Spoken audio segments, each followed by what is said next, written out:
अस्सलाम वालेकुम viewers, welcome to my Facebook page and YouTube channel. मैं हूं आपका होस्ट ज़हर अवान। काफ़ी डिफरेंट किस्म की न्यूज़ निकल कर आई हैं, उन सबको मैं कवर करने वाला हूं और मोस्ट ऑफ देम जुड़ी हैं हाइब्रिड वॉर के साथ, पाकिस्तान की 5th जनरेशन वॉर के साथ। रात को ही खबर निकल कर आई है कि वज़ीर आज़म इमरान खान साहब का फ़ोन जो है उसमें जो पुराना उनका नंबर था उसको हैक करने की कोशिश की गई और जो कि सक्सेसफुल हुई या नहीं हुई, कामयाब थी या नहीं, ये क्लियर नहीं हो सका क्योंकि ये हमारे इंफॉर्मेशन मिनिस्ट्री की तरफ से क्लियर नहीं किया गया। जबकि हमारे इंफॉर्मेशन मिनिस्ट्री की तरफ से यही ट्वीट किया गया और यही उनकी तरफ से खबर दी गई कि वज़ीर आज़म इमरान खान साहब का जो फ़ोन नंबर था उसको हैक करने की कोशिश की गई। उनका ये कहना था कि जिस सॉफ्टवेयर के ज़रिए की गई वो इसराइली सॉफ्टवेयर है और ये करवाया गया इंडिया की तरफ से। Let me make it clear, मैं आपको इसको थोड़ा सा ना डीपली एक्सप्लेन करता हूँ। जिस सॉफ्टवेयर के ज़रिए उसको किया गया उसका नाम है पेगासस। पेगासस सॉफ्टवेयर ऐसा सॉफ्टवेयर है जिससे ना सिर्फ वो व्हाट्सएप को उसने दम किया हुआ है नात के अंदर, ना फेसबुक को किया हुआ है, बल्कि और भी बहुत बड़ी ऐप्स को उन्होंने किया हुआ है और वो बहुत बड़ी ऐप है। व्हाट्सएप ने उनको बैन किया हुआ है और सब ने भी उनको बैन किया हुआ है। वो इस तरह का सॉफ्टवेयर है। उससे तरीका क्या है? बेसिकली पहले इसका तरीका ये होता था कि पुराने दौर आज से 2-3 साल पहले उसका ये प्रोसीजर था कि वो मैसेज भेजा करते थे। मैसेज के ऊपर टैप करने से लिंक ओपन होने के बाद वो वायरस आपके सेलफोन में एक्टिव हो जाता था। बट ज्यों टाइम बदला है, अब सॉफ्टवेयर में उनके हैकिंग सॉफ्टवेयर में ये नया प्रोसीजर आया है कि ऑटोमेटिकली जब आपको कॉल आती है, वो कॉल आने के वक्त ही वो उसका जो सेटअप है वो आपके सेलफोन में वर्क करना शुरू कर देता है।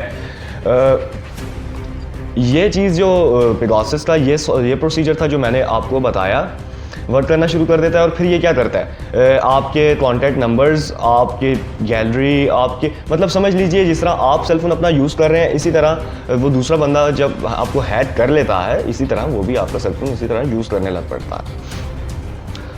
हमारे जो नेशनल सिक्योरिटी एडवाइज़र हैं मोहित यूसुफ साहब, उन्होंने कल ही प्रेस कॉन्फ्रेंस की है हमारे फॉरेन मिनिस्टर शाह महमूद कुरैशी साहब के साथ मिलकर, और उन्होंने कहा कि पाकिस्तान हाइब्रिड वॉर के अंदर जा रहा है।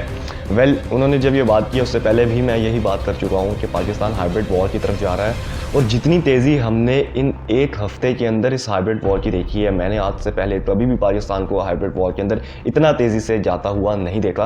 पहले भी हाइब्रिड वॉर चल रही थी, हमारे खिलाफ डिसइंफॉर्मेशन का सारा तमाशा चल रहा था, बट जितनी तेज़ी से मैंने इस हाइब्रिड वॉर को होते देखा है, ये मैंने कभी भी 5th जनरेशन वॉर को इतनी तेज़ी से होते हुए नहीं देखा था।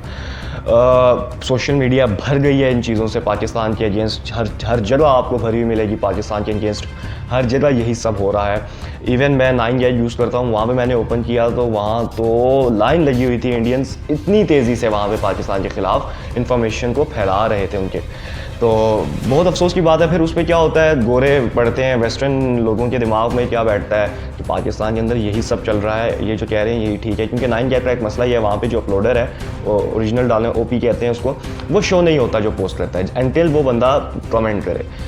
तो बहुत तेज़ी से ये चीज़ हो रही है। ट्विटर पे कितनी तेज़ी से कैंपेन्स चलाई जा रही हैं पाकिस्तान के ख़िलाफ़, आपने देखा कितनी तेज़ी से वो अफ़गान एम्बेसडर की बेटी का जो ड्रामा हुआ, कितनी जल्दी से ट्वीट्स बनाए गए, कितनी फिर उसके बाद फ़ोटोज़ फेक अपलोड की गई, कितनी जल्दी सारा तमाशा किया गया, ये फेक प्रोपेगेंडास कितनी जल्दी हुए, ये सारा 5th जनरेशन वॉर का तमाशा था।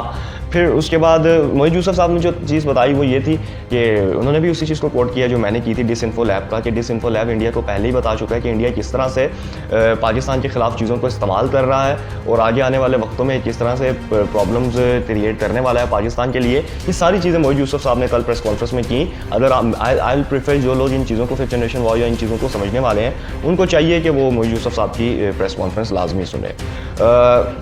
वही बात की गई कि हैशटैग्स और ट्रेंड्स चलवाए गए सोशल मीडिया के ऊपर, इंडिया की तरफ से कितनी तेज़ी से पाकिस्तान के ख़िलाफ़ इसके ऊपर काम किया गया, और अनफॉर्चुनेटली पाकिस्तान इतना एक्टिव नज़र नहीं आया इसको काउंटर करने के लिए जितना तेज़ी से होना चाहिए था। बट गुड थिंग ये कि आहिस्ता आहिस्ता ट्विटर पे ये चीज़ें नज़र आ रही हैं, ट्विटर पे पाकिस्तान की आवाम इसको काउंटर करती हुई नज़र आ रही है। बट जितना एक्टिव इंडियंस हैं इस चीज़ में, पाकिस्तानी उतना तेज़ और एक्टिव नहीं नज़र आते। मैं आपको बताता हूँ, 2014 में मैंने स्टार्ट किया था सोशल मीडिया पर ना, फेसबुक पर, तो तब क्या होता था, इंडियंस दौड़ कर आपके पेजेस पर आते थे और वो कमेंट वॉर स्टार्ट हो जाया करती थी। मैं भी इस कमेंट वॉर का हिस्सा रह चुका हूँ, कीबोर्ड वॉरियर्स वॉटेवर, तो मैं भी उस चीज़ का हिस्सा रह चुका हूँ एक टाइम में। बट अब वो चीज़ कम हुई है, बट वो चीज़ कम होकर उसका सारा जो वज़न है, सारा जोर उसका ट्विटर पर आ गया है। ये ट्विटर पर इतने एक्टिव हो चुके हैं कि इनको कैंपेन्स बनाने, इनके ट्रेंड्स चलवाने, ये सारी चीज़ें ये पाकिस्तान के ख़िलाफ़ कर रहे हैं 5th जनरेशन वॉर के साथ। उसी प्रेस कॉन्फ्रेंस के अंदर फिर आईजी जो इस्लामाबाद है उनकी तरफ से भी स्टेटमेंट्स आई। उन्होंने कहा ये जो अफगान एम्बेसडर की बेटी अगवा हुई, ये अव्वल तो सारा ड्रामा था। हमने 200 से ज़्यादा लोगों की पूछताछ की जो हमें कैमरा में नज़र आए। हमने ड्राइवर्स की पूछताछ की। ड्राइवर कहता है ये पिंडी गई थी, ये कहती है मैं पिंडी गई नहीं थी, हमने जब सब चेक किया तो ये पिंडी गई थी। तो ये सारा जो था ये यहाँ पे झूठी साबित हो रही है। उनका क्लियर कहना था कि ये सारा एक तरह का ड्रामा था। ये ड्रामा क्यों था? ये भी पाकिस्तान को बेइज्जत करवाने के लिए था वर्ल्ड फॉर्म्स पे, दुनिया के सामने। तो ये जितनी तेज़ी से 5th जनरेशन मिस इन्फॉर्मेशन की, डिसइन्फॉर्मेशन की वॉर फैल रही है पाकिस्तान में, ये बहुत तेज़ी से फैलती जा रही है और हमें इसे काउंटर करने की ज़रूरत है। वज़ीर आज़म इमरान खान साहब का फ़ोन टैप हुआ, ये हैक हुआ, ये भी 5th जनरेशन वॉर का हिस्सा। फिर क्योंकि उससे उनकी चीज़ों को निकलवा कर वर्ल्ड वाइड उनको पेश करना, इस तरह की चीज़ें करने के लिए ऐसा किया गया था, जबकि ऐसा नहीं हो पाया। फिर उसके बाद दूसरा अफगान एम्बेसडर की बेटी का ये ड्रामा जो क्रिएट किया गया, ये किस लिए था? पूरी दुनिया के सामने पाकिस्तान को बेइज्जत करवाने के लिए। पाकिस्तान FATF की ग्रे लिस्ट में है। अब इसके ऊपर भी बात की गई। कल की प्रेस कॉन्फ्रेंस में कहा गया कि पाकिस्तान के साथ ये फिर पॉलिटिक्स खेली जा रही है। इसको इंडिया खुद रन कर रहा है FATF के साथ मिलकर। ये सब तमाशा हो रहा है। FATF कर क्या रहा है हमें नहीं समझ आ रही। हम स्टिल FATF के ऊपर एहतजाज करेंगे इसका, और हमें FATF को चाहिए कि वो क्लैरिफिकेशन इसके ऊपर भेजें, बताएं इसके ऊपर कि हुआ क्या है, तो फिर ताकि आवाम को पता चले। लेकिन let me make it clear, FATF कभी भी क्लैरिफिकेशन इशू नहीं करने वाला, क्योंकि FATF ही इस चीज़ में इन्वॉल्व है इंडिया के साथ। ये भी 5th जनरेशन वॉर का हिस्सा हो गया। पाकिस्तान को एक तरह से धकेल के एक डाउनवर्ड रखना, नीचे रखना, बॉटम में रखना, ये तीनों चीज़ें 5th जनरेशन वॉर का हिस्सा हैं। ये चीज़ जहन में रखिए आप। चलें, ये तो हमने 5th जनरेशन वॉर की बात कर ली। एक चीज़ हमारे हमसाए मुल्क तालिबान से, अफ़गानिस्तान से रिलेटेड बात करते हैं। उर्दुगान साहब की ना धमकी आई है तालिबान को। पहले तालिबान ने उनको बोला था कि आप शाबाश यहाँ से खाली करो, अफ़गानिस्तान से निकलो तुम, जैसा कि हमने अमेरिका के साथ 2020 में साइन की थी डील, उसके तहत तुम यहाँ से छुट्टी करो, निकलो यहाँ से। लेकिन अब उर्दुगान साहब ने कहा है कि तालिबान को अफ़गानिस्तान के अंदर से ये चीज़ें ख़त्म कर देनी चाहिए, वो इन्वेजन ख़त्म करें, हट जाएँ। ये पहली बात तो ये सर, बात इतनी सी है, आपका मुल्क है सेंट्रल एशिया से थोड़ा दूर, यूरोप के पास, ठीक है, और हम हैं साउथ एशिया में, अफ़गानिस्तान है साउथ एशिया में।